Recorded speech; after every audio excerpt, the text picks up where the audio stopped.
Sa detalye ng ating mga balita mga kabrigada, dahilan sa mataas na bilang ng mga gumagamit ng website ng Department of Budget and Management, nagpasya ang DBM Information and Communications Technology System Service na magsagawa muna ng 3 oras na maintenance. Isinagawa ito mula alas 10 ng gabi hanggang kaninang alauna ng madaling araw. Layunin po ng maintenance na i-upgrade ang sistema at mapabuti ang kapasidad nito upang mas mapabilis at maging mas epektibo ang operasyon ng website. Itinuturong dahilan ng mataas na bilang ng mga website visitors ang issue ng blank items na napag-usapan kamakailan ni na dating Pangulong Rodrigo Roa Duterte.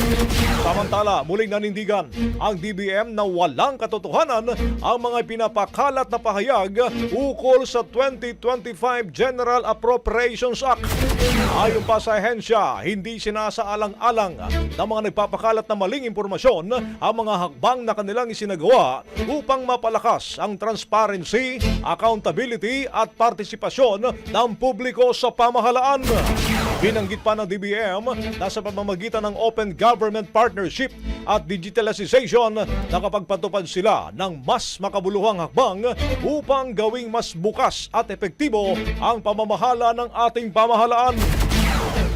Bilang patunay na kanilang tagumpay, kamakailan lamang mga kabrigada ay pinarangalan ang Pilipinas bilang pinakamataas ang antas ng fiscal transparency sa buong Asya. Ang pagkikilalang ito ay bunga ng maagap na pagpapalabas ng DBM ng mga mahalagang dokumento tulad na lamang ng GAA, National Expenditure Program, mga ulat sa kalagitnaan ng taon at ang serye ng People's Budget. Ang bahaging ito ay hatid sa atin ng PowerCell Soya Coffee. Masarap araw-arawin.